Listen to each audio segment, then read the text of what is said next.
then I'll have a complete read. It's actually kind of cool. All right, so here's what I want you to do. Knowing that it takes about 40 minutes, I want you to chill and relax and know that you're about to be read to one of the great chapters in the 20th century, in the Jazz Age, also known as the Lost Generation. A generation, the 1920s in America was the years immediately after World War One. World War One was 1914 to the Treaty of Versailles in 1919. The U.S. joined the war very late. But those soldiers that did go to war, when they came back home, they were disillusioned. Why? Because it was one of the bloodiest wars. It was called the Great War. Mustard gas, the trenches, disease, famine. I'm not going to beat you to death because I know that you have plenty of other things to do, or do you? But I've told you maybe once that my grandfather, Martin J. Luxo, when he fought against America in the Hungarian army, in the Hungarian-Austrian army, my grandfather told me they were so hungry and starving that they used to take bread and they used to chop up wood and they used to put wood splinters in sawdust on the bread, and they used to eat sawdust sandwiches. And even though there's just no nutritional value to it, the body can digest sawdust. Anytime you get sawdust in you, you won't die. What it does, it just puts a lump in your stomach so you don't feel that growl. That's how bad it got for the soldiers. And then you throw in some chlorine gas, and your eyes are burning, and you're 17. You come home, you're disillusioned. Gatsby fought in World War One. We already made that point. And if you remember our narrator, Nick Carraway, he fought in World War One too. These are men that saw battle. All right, I'm going to go to Gatsby now. Just bear with me. You're very patient young people. And I will take you to Gatsby's party. Chapter 3. Probably my favorite chapter in the whole book. All right, so I'll read it without much ado. There's the Valley of Ashes. Remember the Valley of Ashes? Okay. I'm almost there. I'm old school. Mr. Edwards is still scroll challenged. All right, there she is, chapter 3. I'll make her larger. Everybody can see that, I'm sure. All right. Chapter 3.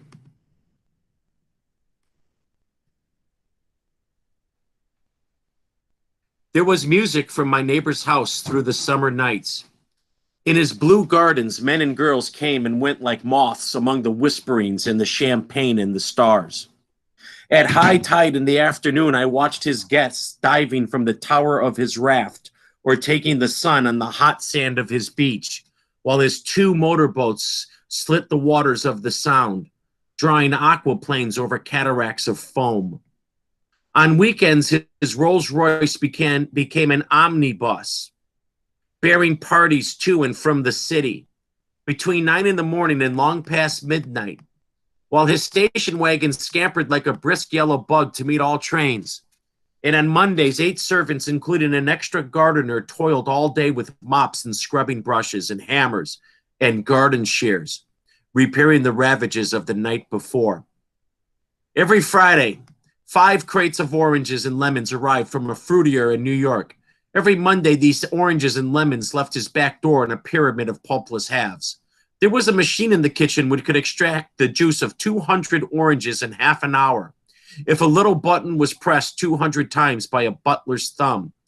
Hey, kids, I'm sorry, young adults, I'm sorry, scholars, You know you're throwing a good party when you got to squeeze 200 oranges for the cocktails. All right? Anything less than 200 oranges, and your party just ain't at the levels of Gatsby in proportion. At least once a fortnight, that's 2 weeks, a corps of caterers came down with several hundred feet of canvas and enough colored lights to make a Christmas tree of Gatsby's enormous garden.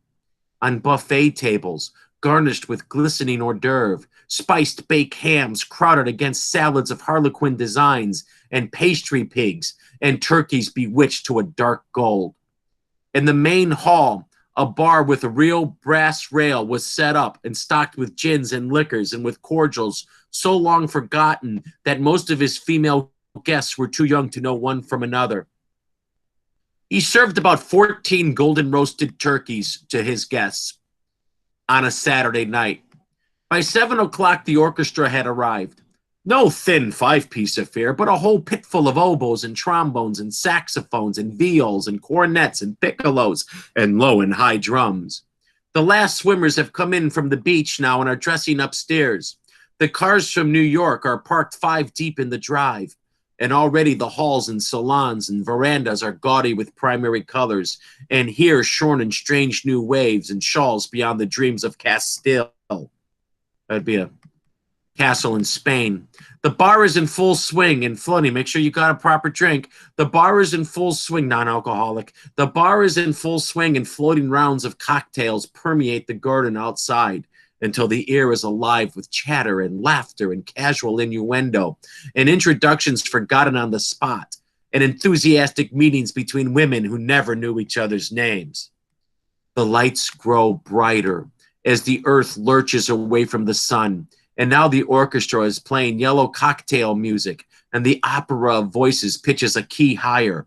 Laughter is easier minute by minute, spilled with prodigality, tipped out at a cheerful word. The groups changed more swiftly, swell with new arrivals, dissolve and form in the same breath. Already there are wanderers, confident girls who weave here and there among the stouter and more stable. Become for a sharp, joyous moment the center of a group, and then excited with triumph glide on through the sea change of faces and voices and color under the constantly changing light. Suddenly, one of these gypsies in trembling opal seizes a cocktail out of the air, dumps it down for courage, and moving her hands like Frisco, dances out along on the canvas platform. A momentary hush. The orchestra leader varies his rhythm obligingly for her, and there is a burst of chatter as the erroneous news goes around that she is Gilda Gray's understudy from the Follies. The party has begun. Finally. Finally. Finally. I believe that on the first night I went to Gatsby's house, I was one of the few guests who had actually been invited. That's so funny because they just show up. People were not invited. They went there. They got into automobiles, which bore them out to Long Island, and somehow they ended up at Gatsby's door. Once there, they were introduced by somebody who knew Gatsby. And after that, they conducted themselves according to the rules of behavior associated with amusement parks. Sometimes they came and went without having met Gatsby at all, came for the party with a simplicity of heart that was its own ticket of admission. I had been actually invited. A chauffeur in a uniform of robin's egg blue crossed my lawn early that Sunday morning with a surprisingly formal note from his employer. The honor would be entirely Gatsby's, it said, if I would attend his little party that night. He had seen me several times and had intended to call on me long before, but a peculiar combination of circumstances had prevented it. Signed J. Gatsby in a majestic hand. His name is J. Gatsby. Dressed up in white flannels, I went over to his lawn a little after 7 and wandered around rather ill at ease among swirls and eddies of people I didn't know. Though here and there was a face I had noticed on the commuting train, I was immediately struck by the number of young Englishmen dotted about, all dressed, well-dressed, all looking a little hungry, and all talking in low, earnest voices to solid and prosperous Americans. I was sure that they were selling something, bonds or insurance or automobiles. They were at least agonizingly aware of the easy money in the vicinity and convinced that it was theirs for a few words in the right key.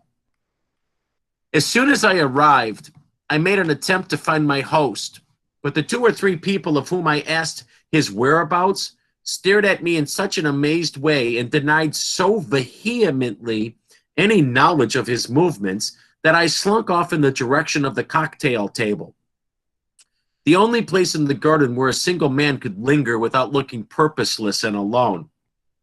That's right, fellas. If you ever go to a party and you don't feel you fit in, you go to the cocktail table. I was on my way to getting roaring drunk from sheer embarrassment when Jordan Baker came out of the house and stood at the head of the marble steps. Remember Jordan Baker, the professional golf player who cheated? Leaning a little backward and looking with contemptuous interest down into the garden. Welcome or not, I found it necessary to attach myself to someone before I should begin to address cordial remarks to the passers-by. Hello, I roared, advancing toward her. My voice seemed unnaturally loud across the garden. I thought you might be here, she responded absently as I came up. I remembered you live next door to. She held my hand in personally as a promise that she'd take care of me in a minute, and gave ear to 2 girls in twin yellow dresses who stopped at the foot of the steps. Hello, they cried together. Sorry you didn't win. That was for the golf tournament. She had lost in the finals the week before.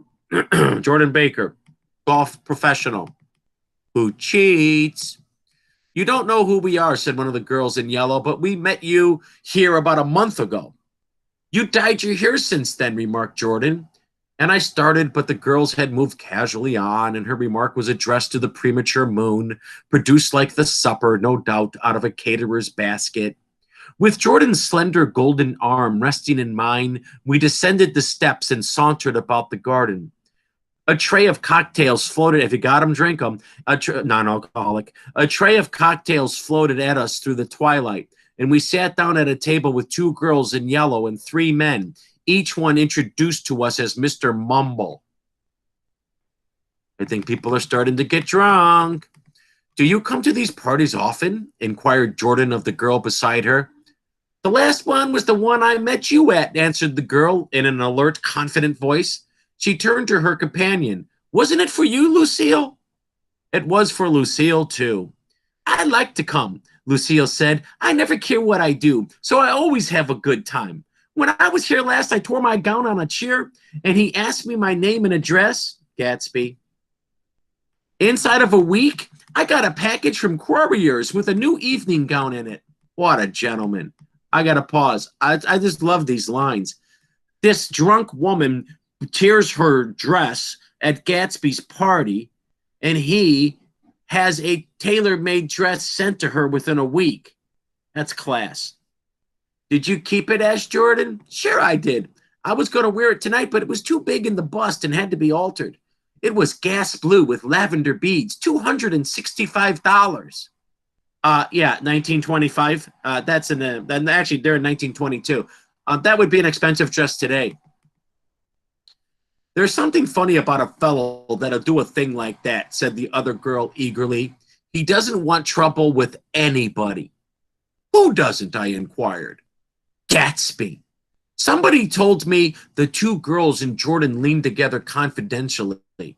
Somebody told me they thought he killed a man once. A thrill passed over all of us. The 3 Mr. Mumbles bent forward and listened eagerly. I don't think it's so much that, argued Lucille skeptically. It's more that he was a German spy during the war. That would be World War I, as I promised. Gatsby was a German spy? One of the men nodded in confirmation. I heard that from a man who knew all about him, grew up with him in Germany. He assured us positively. I sure hope Gatsby wasn't a German spy, folks, just when we were starting to like him. Oh, no, said the first girl. It couldn't be that, because he was in the American army during the war. As our credulity, our disbelief, switched back to her, she leaned forward with enthusiasm. You look at him sometimes when he thinks nobody's looking at him. I bet he killed a man. She narrowed her eyes and shivered. Lucille shivered. We all turned and looked around for Gatsby. It was testimony to the romantic speculation he inspired, that there were whispers about him from those who found little, that it was necessary to whisper about in the world. He's the subject of gossip and rumor. He is the man of mystery. Long before Austin Powers. The first supper, there would be another one after midnight, was now being served. And Jordan invited me to join her own party, who were spread around the table on the other side of the garden. There were 3 married couples and Jordan's escort, a persistent undergraduate given to violent innuendo, and obviously under the impression that sooner or later Jordan was going to yield him up to her person to a greater or lesser degree.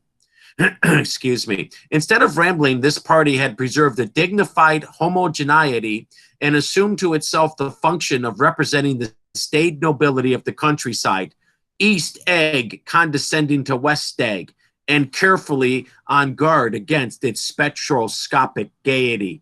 Let's study that. East Egg condescending to West Egg. I wonder if I could say Lincoln Park condescending to, I don't know if I can say that. I almost did. Let's get out, whispered Jordan after a somehow wasteful and inappropriate half hour. This is much too polite for me. We got up and she explained that they were going to find the host. That's Gatsby. I had never met him, she said, and it was making me uneasy. The undergraduate nodded in a cynical, melancholy way. Oh, I was scrolling so good. You were so proud of me. I know you were. Okay. Ooh, the bar where we glanced first was crowded, but Gatsby was not there. She couldn't find him from the top of the steps, and he wasn't on the veranda. On a chance, we tried an important-looking door and walked into a high Gothic library, paneled with carved English oak. Oh, my dream. And probably transported complete from some ruin overseas. You know, sculptures and stuff. Greek sculptures, Roman sculptures. A stout middle-aged man with enormous owl-eyed spectacles was sitting somewhere drunk on the edge of a great table, staring with unsteady concentration at the shelves. I'm going to say his name is Klipspringer. As we entered, he wheeled excitedly around and examined Jordan from head to foot. What do you think? He demanded impetuously. About what? He waved his hand toward the bookshelves. About that. As a matter of fact, you needn't bother to ascertain. I ascertained. They're real. The books? He nodded. Absolutely real. Have pages and everything. I thought they'd be a nice durable cardboard. Matter of fact, they're absolutely real. Pages. And here, let me show you. In other words, Gatsby doesn't have some fake library, books to make him look smart. He's got a really powerful library, which shows that he's very well read. Taking our skepticism for granted, he rushed to the bookcases and returned with volume 1 of the Stoddard Lectures. See? He cried triumphantly. It's a bona fide piece of printed matter. It fooled me. This fellow's a regular Belasco. It's a triumph. What thoroughness. What realism. Knew when to stop too. Didn't cut the pages. I could show you books that I own that are uncut if you wanted to learn more about bookbinding. I can't get into that right now. That's a future lecture. But what do you want? What do you expect? He snatched the book from me and replaced it hastily in its shelf, muttering that if one brick was removed, the whole library was liable to collapse. Who brought you? He demanded. Or did you just come? I was brought. Most people were brought. Jordan looked at him alertly, cheerfully, without answering. I was bought by a woman named Roosevelt, he continued. Mrs. Claude Roosevelt. Do you know her? I met her somewhere last night. My bad. I've been drunk for about a week now. and I thought it might sober me up to sit in the library. Has it? A little bit, I think. I can't tell yet. I've only been here an hour. Did I tell you about the books? They're real. That you told us. We shook hands with him gravely and went back outdoors. We'll see that man again. There was dancing now on the canvas in the garden. Old men pushing young girls backward in eternal graceless circles, superior couples holding each other tortuously, fashionably and keeping in the corners, and a great number of single girls dancing individualistically or relieving the orchestra for a moment of the burden of the banjo or the traps. By midnight, the hilarity had increased. A celebrated tenor had sung in Italian, and a notorious contralto had sung in jazz. And between the numbers of, I tried so hard. And I am not going to speak in my robot voice. 1 second. Sorry.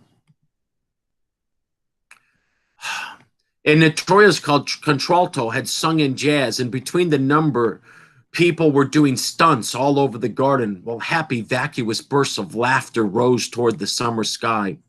A pair of stage twins, who turned out to be the girls in yellow, did a baby act in costume, and champagne was served in glasses bigger than the finger bowls.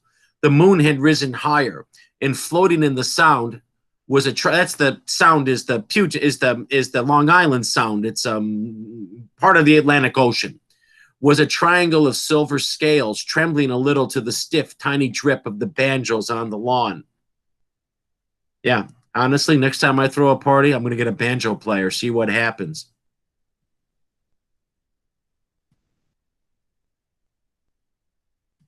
Oh my gosh. Mr. Edwards is trying too much. I was still with Jordan Baker. Wonder if Nick Carraway and Jordan Baker will ever hook up. We were sitting at a table with a man of about my age and a rowdy little girl who gave way upon the slightest provocation to uncontrollable laughter. I was enjoying myself now. I had taken 2 finger bowls of champagne, and the scene had changed before my eyes into something significant, elemental, and profound. At a lull in the entertainment, the man looked at me and smiled. Your face is familiar, he said politely. Weren't you in the 3rd Division during the war? Why, yes. I was in the 9th Machine Gun Battalion. I was in the 7th Infantry until June 1918. I knew I'd seen you somewhere before. Oh. I'm sorry, class. I thought I had it. So he sees an old war. Somebody knows him from the war. We talked for a moment about some wet, gray little villages in France. Evidently, he lived in this vicinity, for he told me that he had just bought a hydroplane and was going to try it out in the morning. Want to go with me, old sport? Just near the shore along the Sound. What time? Any time that suits you best. It was on the tip of my tongue to ask his name when Jordan looked around and smiled. Having a gay time now, she inquired. Much better. I turned again to my new acquaintance. This is an unusual party for me. I haven't even seen the host. I live over there. I waved my hand at the invisible hedge in the distance, and this man Gatsby sent over his chauffeur with an invitation. For a moment, he looked at me as if he failed to understand. I'm Gatsby, he said suddenly. What? I exclaimed. Oh, I beg your pardon. Gatsby's the man who just said, don't I recognize you from the war? Gatsby recognized Nick from the 3rd Division Infantry. As I noted, both of them served in World War I. We have now official confirmation of the existence of Jay Gatsby, millionaire playboy, rumored to have been a German spy. I thought you knew. He calls everybody old sport. I thought you knew, old sport. I'm afraid I'm not a very good host. Yes, you are. He smiled understandingly, much more than understandingly. It was one of those rare smiles with a quality of eternal reassurance in it that you may come across 4 or 5 times in life. It faced, or seemed to face, the whole external world for an instant, and then concentrated on you with an irresistible prejudice in your favor.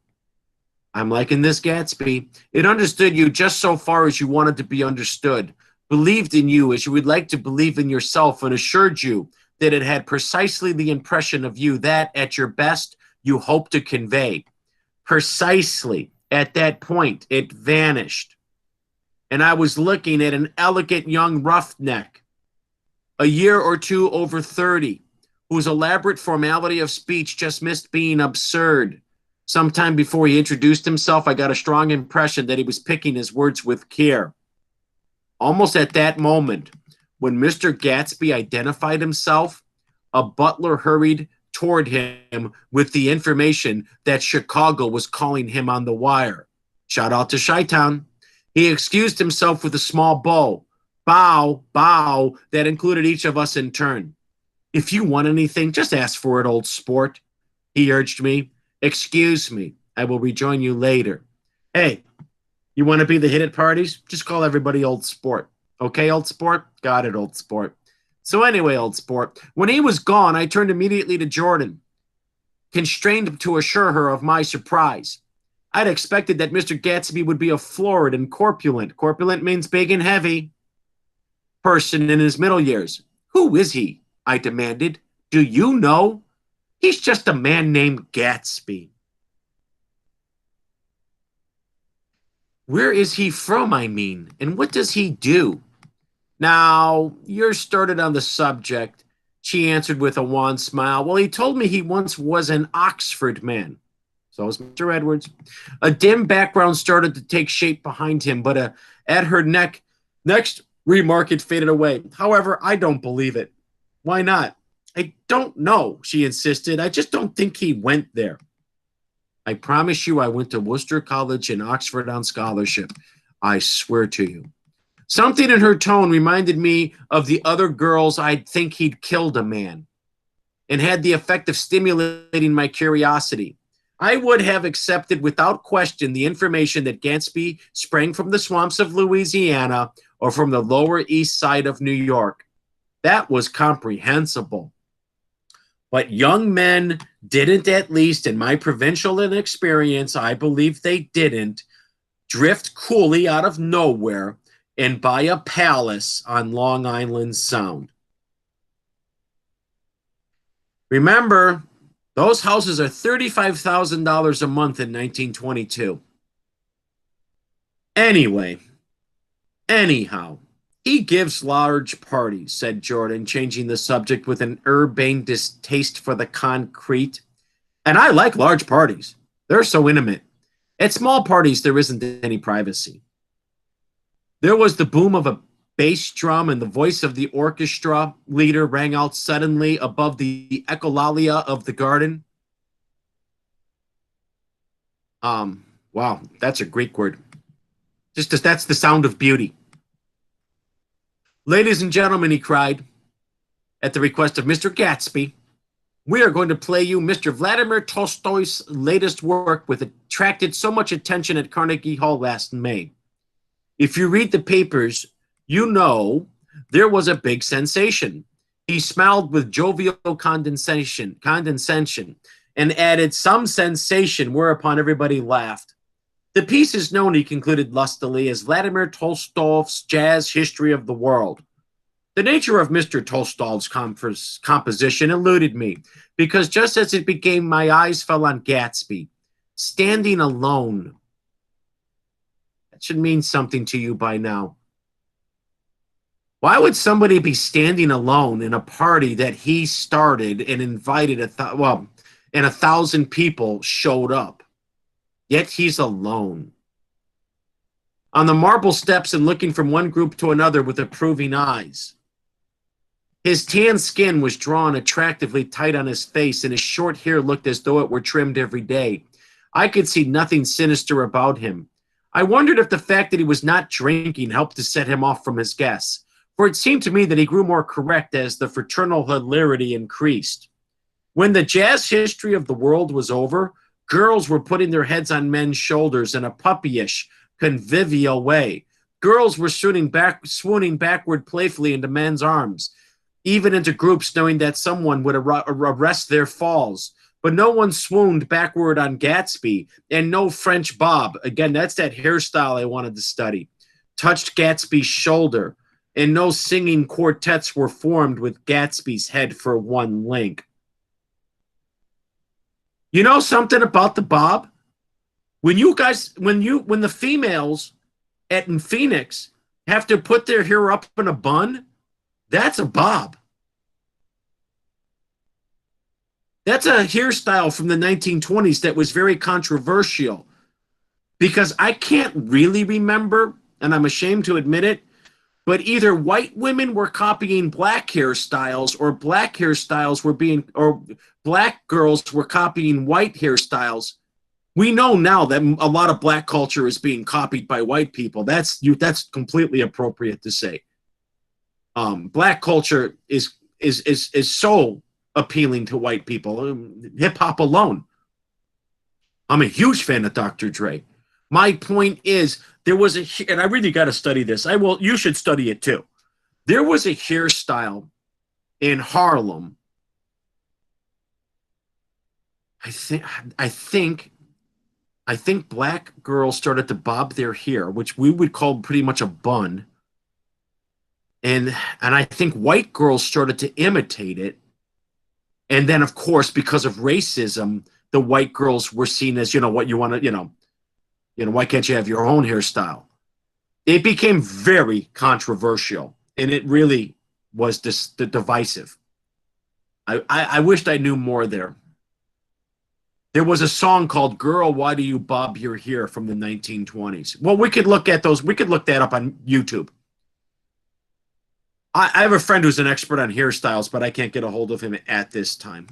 Okay. I beg your pardon? Gatsby's butler was suddenly standing beside us. Miss Baker, he inquired, I beg your pardon, but Mr. Gatsby would like to speak to you alone. Oh, I'm sorry. We're almost done. Your patience is amazing. Yes, madam. She got up slowly, raising her eyebrows at me in astonishment, and followed the butler toward the house. I noticed that she wore her evening dress. All her dresses, like sports clothes, wore a jauntiness about her movements, as if she had first learned to walk upon golf courses on clean, crisp mornings. I was alone, and it was almost 2 a.m. For some time, confused and intriguing sounds had issued from a long, many-windowed room with overhung the terrace.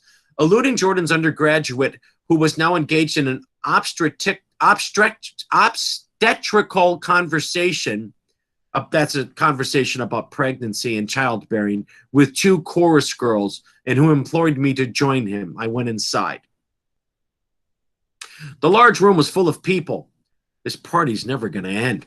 One of the girls in yellow was playing the piano, and besides her stood a tall, red-haired young lady from a famous chorus engaged in song. A lot of famous people are at Gatsby's party. She had drunk a quantity of champagne, and during the course of her song, she had decided ineptly that everything was very, very sad. She was not only singing, she was weeping too. Whenever there was a pause in the song, she filled it with gasping, broken sobs, and then she took up the lyric again in a quivering soprano. The tear coursed down her cheeks, not freely, however, for when they came into contact with her heavily beaded eyelashes, they assumed an inky color and pursued the rest of their way in slow black rivulets. A humorous suggestion was made that she sing the notes of her face, whereupon she threw up her hands, sank into a chair, and went off into a deep, venomous sleep. She had a fight with the man who says he's her husband, explained a girl at my elbow. Hey, class, no matter what, at any party of this caliber, there's going to be a fight between a couple, married or not. You all know that's true. Don't be that couple. Don't air your dirty laundry in public, unless you want to make a point. I looked around. Most of the remaining women were now having fights with men said to be their husbands. Ava and Jordan's party, the quartet from East Egg, were rent asunder by dissension. One of the men was talking with curious intensity to a young actress. And his wife, after attempting to laugh at the situation in a dignified and a different way, broke down entirely and resorted to flank attacks. At intervals, she appeared suddenly at his side like an angry diamond. Hey, now that's a image, an angry diamond, and hissed, "You promised," into his ear. The reluctance to go home was not confined to wayward men. The hall was at present occupied by two deplorably sober men and their highly indignant wives. The wives were sympathizing with each other in a slightly raised voices. Whenever he sees I'm having a good time, he wants to go home. You know how that feels. Never heard anything so selfish in my life. We're always the first ones to leave. I know how that feels. So are we. Well, we're almost the last tonight, said one of the men sheepishly. The orchestra left half an hour ago.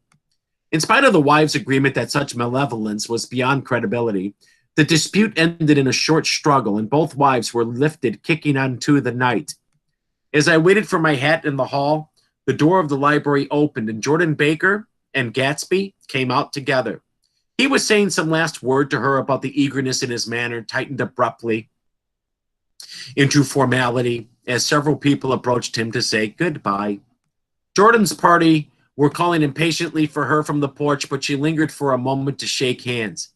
I've just heard the most amazing thing, she whispered. How long were you in there? Why, about an hour. It was simply amazing, she repeated abstractedly, but I swore I wouldn't tell it. And here I am tantalizing you. She yawned gracefully in my face.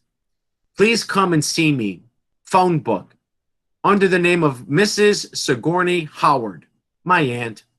She was hurrying off as she talked. Her brown hand waved a jaunty salute as she melted into her party at the door. Rather ashamed that on my first appearance I had stayed so late, I joined the last of Gatsby's guests who were clustered around him. I wanted to explain that I'd hunted for him early in the evening and to apologize for not having known him in the garden. Don't mention it, he enjoined me eagerly. Don't give it another thought, old sport. Remember, old sport. The familiar expression held no more familiarity than the hand which reassuringly brushed my shoulder. And don't forget, we're going up into the hydroplane tomorrow morning at 9 o'clock. Then the butler behind his shoulder. Philadelphia wants you on the phone, sir.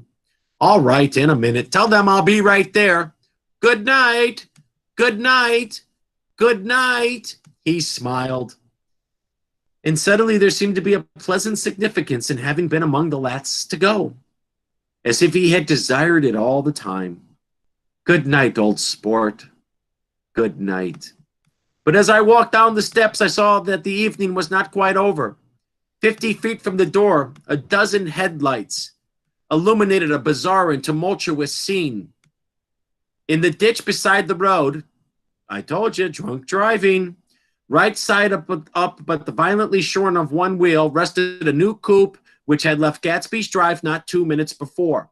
The sharp jut of a wall accounted for the detachment of the wheel, which was now getting considerable attention from a dozen curious chauffeurs. Drunk driving. Somebody crashed.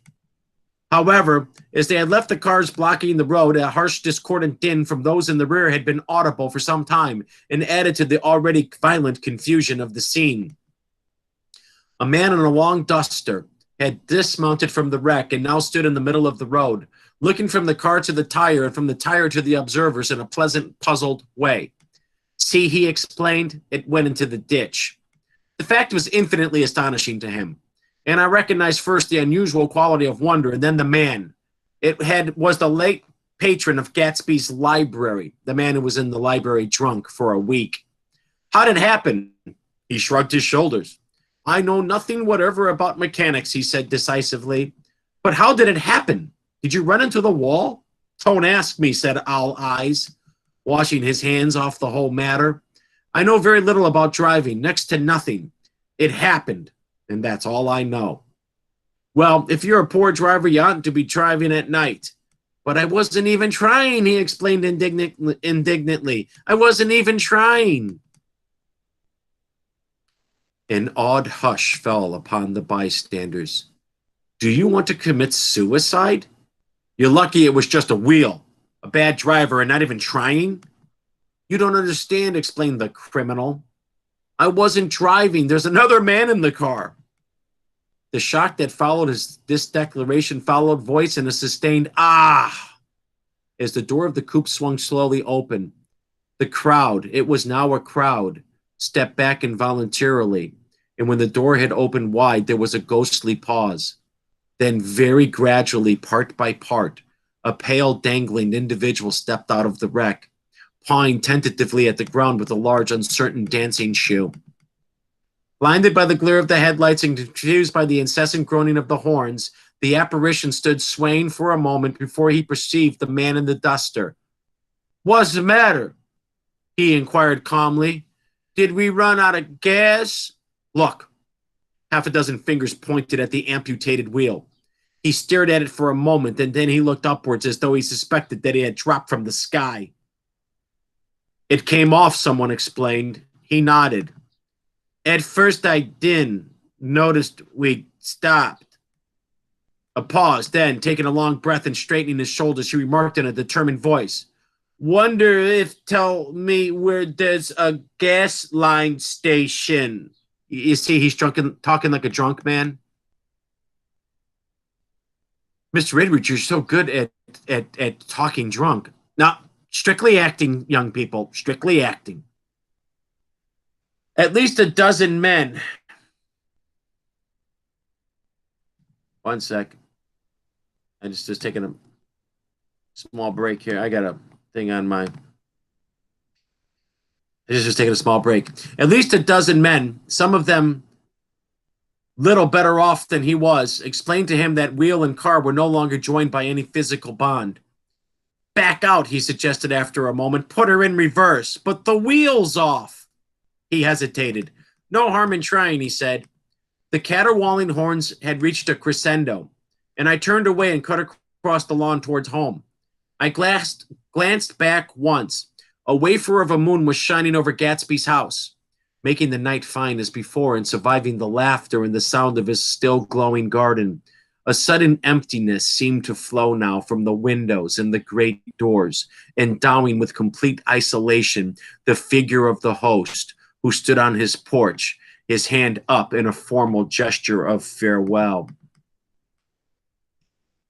Give me a second, class. I'm going to have to plug in my charger before I die. Just take a pause. We're almost done. I have you out of here in 10. So let me plug in. Just stay chill. Don't exit.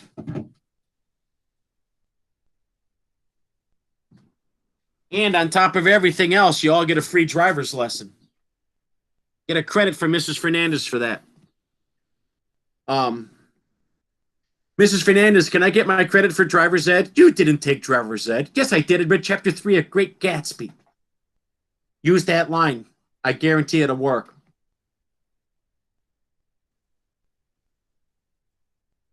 Wait, did I miss something here? Reading over what I have written so far, because remember, this is Nick Carraway, right? Nick Carraway is writing this as like a diary. Reading over what I have written so far, that's your narrator, Nick. I see I have given the impression that the events of 3 nights, several weeks apart, were all that absorbed me. On the contrary, they were merely casual events in a crowded summer, and until much later, they absorbed me infinitely less than my personal affairs. Okay. Most of the time I worked. Me too. In the early morning, the sun threw my shadow westward as I hurried down the white chasms of lower New York to the Probity Trust. I knew the other clerks and young bond salesmen by their first names and lunched with them in dark, crowded restaurants on little pig sausages and mashed potatoes and coffee. I even had a short affair with a girl who lived in Jersey City and worked in the accounting department, but her brother began throwing mean looks in my direction, so when she went on her vacation in July, I let it blow quietly away. I took dinner usually at the Yale Club. For some reason, it was the gloomiest event of my day. And then I went upstairs to the library and studied investments and securities for a conscientious hour. There were generally a few rioters around, but they never came into the library, so it was a good place to work. After that, if the night was mellow, I strolled down Madison Avenue past the old Murray Hill Hotel, and over 33rd Street to Pennsylvania Station. Okay? I began to like New York. Me too. I lived in New York, and boy, did I enjoy it. I began to like New York, the racy, adventurous feel of it at night and the satisfaction that the constant flicker of men and women and machines gave to the restless eye. I liked to walk up Fifth Avenue and pick out romantic women from the crowd and imagine that in a few moments I was going to enter into their lives and no one would ever know or disapprove. Sometimes, in my mind, I followed them to their apartment on the corners of hidden streets, and they turned and smiled back at me before they faded through a door into warm darkness. At the enchanted metropolitan twilight, I felt a haunting loneliness sometimes, and felt it in others. Poor young clerks who loitered in front of windows, waiting until it was time for a solitary restaurant dinner. Young clerks in the dusk, waiting for the most poignant moments of night and life. Again, at 8 o'clock, when the dark lanes of the 40s were 5 deep with throbbing taxi cabs. That's 40s, that's the 40 streets in New York. Like we have 57th Street, 63rd Street. They have 42nd Street, 44th Street. With throbbing taxi cabs bound for the theater district. I felt a sinking in my heart. Forms leaned together in the taxis as they waited and voices sang, and there was laughter from unheard jokes, and lighted cigarettes outlined unintelligible gestures inside, imagining that I too was hurrying toward gaiety and sharing their intimate excitement. I wished them well. For a while, I lost sight of Jordan Baker, and then in midsummer, I found her again. At first, I was flattered to go places with her because she was a golf champion and everyone knew her name. Then it was something more. I wasn't actually in love, but I felt a sort of tender curiosity. The bored, haughty face that she turned to the world concealed something. Most affectations conceal something, eventually, even though they don't in the beginning. And one day I found what it was. When we were on a house party together up in Warwick, she left a borrowed car. That's Warwick, Rhode Island. She left a borrowed car out in the rain with the top down and then lied about it. And suddenly I remembered the story about her that had eluded me that night at Daisy's. Here it comes. At her first big golf tournament, there was a row that nearly reached the newspapers, a suggestion that she had moved her ball from a bad lie in the semifinal round. She cheated. The thing approached the proportions of a scandal, then died away. A caddy retracted his statement, and the only other witness admitted that he might have been mistaken. The incident and the name had remained together in my mind. Jordan Baker instinctively avoided clever, shrewd men, and now I saw that this was because she felt safer on a plane where any divergence from a code would be thought impossible. She was incurably dishonest. She was incurably dishonest. Yeah, you don't want to be that person. She wasn't able to endure being at a disadvantage, and given this unwillingness, I suppose she had begun dealing in subterfuges. When she was very young, in order to keep that cool, insolent smile turned to the world and yet satisfy the demands of her hard, jaunty body. It made no difference to me. Dishonesty in a woman is a thing you never blame deeply. I was casually sorry, and then I forgot. It was on that same house party that we had a curious conversation about driving a car. It started because she passed so close to some workman that our fender flicked a button on one man's coat. "You're a rotten driver," I protested. "Either you ought to be more careful or you oughtn't to drive at all." "I am careful." "No, you're not." "Well, other people are," she said lightly. "What's that got to do with it?" "They'll keep out of my way," she insisted. "It takes two to make an accident." "Suppose you met somebody just as careless as yourself." "I hope I never will," she answered. "I hate careless people. That's why I like you." Her gray, sun-strained eyes stared straight ahead, but she had deliberately shifted our relations, and for a moment I thought I loved her. But I am slow thinking and full of interior rules that act as brakes on my desires. And I knew that first I had to get myself definitely out of that tangle back home. I've been writing letters once a week and signing them, Love, Nick. And all I could think of was how, when that certain girl played tennis, a faint mustache of perspiration appeared on her upper lip. Nevertheless, there was a vague understanding that had to be tactfully broken off before I was free. Technically, he's got a girlfriend back home. Everyone suspects himself of at least one of the cardinal virtues, and this is mine. I am one of the few honest people that I have ever known. Coming back to you. Wow, we got through that. Okay, let's look. Once again, good morning, Abel, Carlos, Danielle. I'm going to see if anybody joined while we were. Raul, Evelyn, Nadalyn. Looks like, what do I have? About 9 of you still? Okay. Bear with me for a minute. It's going to, you can bear with Mr. Edwards for 5-10 more minutes. Then I got to go up to the dollar store. Okay. True story. You can't make this up. I'll go show you. Not one, but 2 car accidents in chapter 3. The drunk who takes the wheel off the rim, and then Jordan is such a reckless driver. I know it goes fast. Jordan hit somebody with her bumper and tore a button off her coat. Yesterday, Mrs. Edwards got in a car accident. She's calling the insurance right now. Was it a fender bender? Yes. Was it her fault? Is the damage bad? Does she need? Yesterday, Mrs. Edwards got an fender bender in the alley. Accidents happen. It takes 2 to make an accident. That's from Gatsby. Oh, she was upset. You can always get upset. You guys don't. I'm assuming you guys may or may not have driver's license. I don't know. You're probably getting them soon. I haven't been in an accident in many years. I'm just a skilled driver. But I remember my first accident. I was about 22.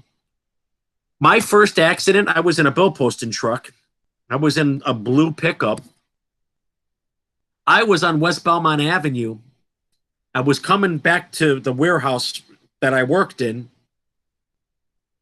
I was, on a job site. I was trying to get from it. I had stopped to get a hot dog. I was so hungry. And I was trying to get out of the hot dog parking lot in West Belmont. And it was a Friday, 3 p.m. Nobody would let me in. You know how people are. So I'm trying to get into the lane, and somebody stopped and let me in.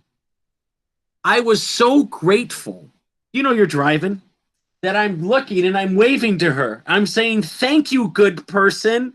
Well, as I was saying thank you, I rear-ended the person in front of me, and my bumper fell off.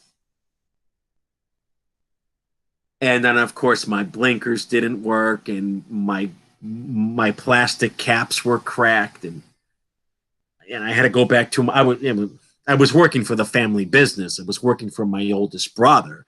And I pull up to his shop on Belmont, and with my bumper in the back seat of my truck, he looks at me and he goes, what the, sorry, bro. So I don't get in accidents anymore, thank God, but they happen. They happen with,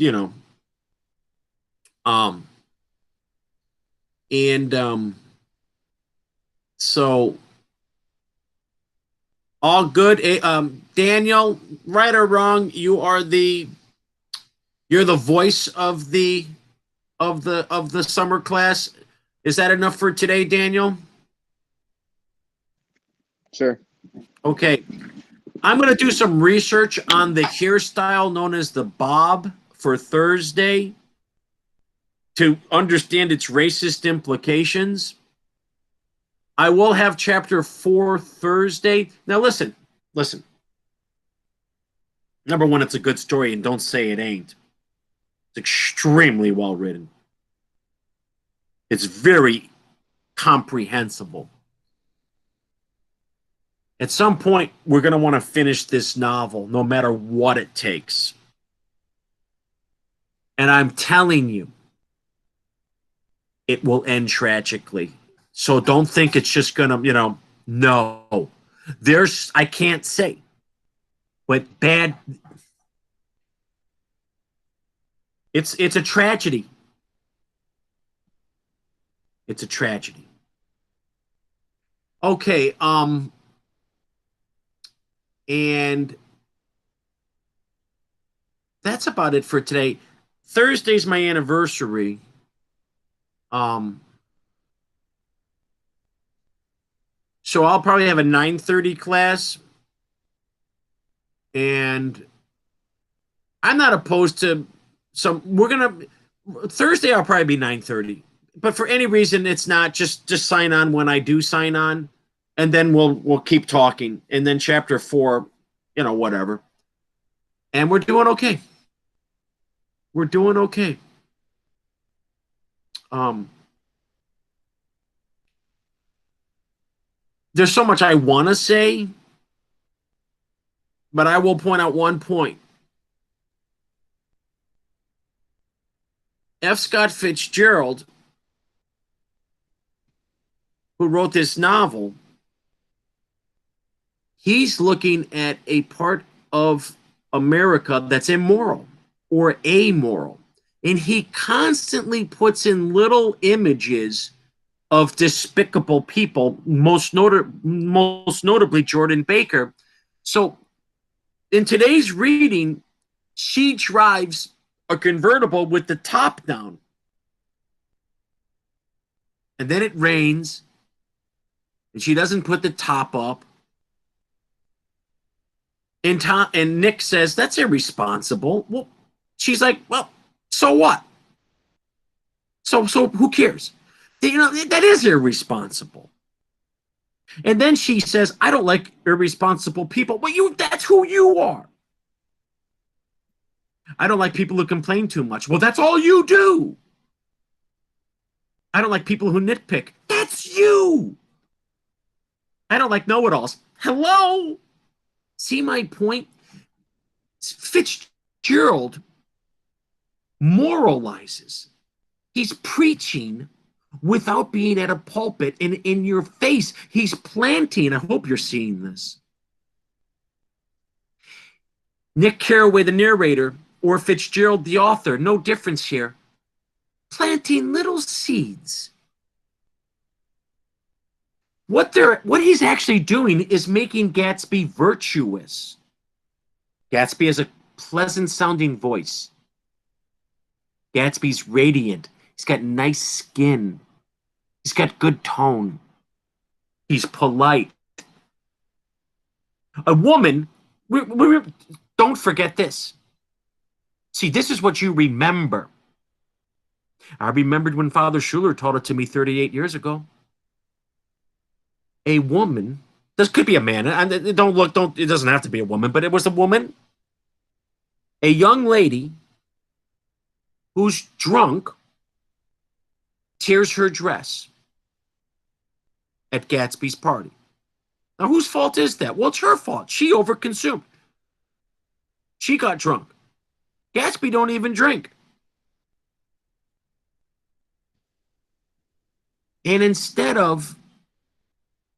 Gatsby, instead of saying, oh, too bad, you knew the risks you were taking, he goes out of his way to send her a $250 dress. That's a lot of money. That's thousands of dollars today. That's the author's way of saying this is a good guy. He's looking out for people who are reckless. He's trying to help people who aren't even helping themselves. He's got this library of real books, not fake books.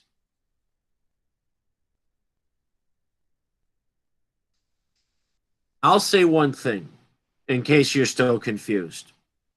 Gatsby is probably the most likable character in literature. He has redeeming qualities, but he's haunted by his past, like many of us. His past is still a secret. You should have inferred one thing in today's reading. Twice, the butler comes in and says, Mr. Gatsby, Chicago is on the phone. And then later, Mr. Gatsby, Philadelphia is on the phone. Well, who are these people calling him from Chicago and Philadelphia? Mayors? Criminals? Other wealthy people? Strange women? Mistresses? Chicago's on the phone for you. Okay. 19? Okay, whoa. Then I'm going to leave it at that. 1922. Chicago's on the phone. You think for the rest of the afternoon what was going on in Chicago in 1922, and you will have great insight into Gatsby. All right, be careful out there driving. Watch out for the other guy. And I'll see you Thursday, because now we're all in now. We're past the point of no return. I will make you well read if it's the last thing I ever do at PMA. Because Daniel was right. Your literature has been cheated, and you've been cheated. Okay? And you're going to be well read on Edward's Watch.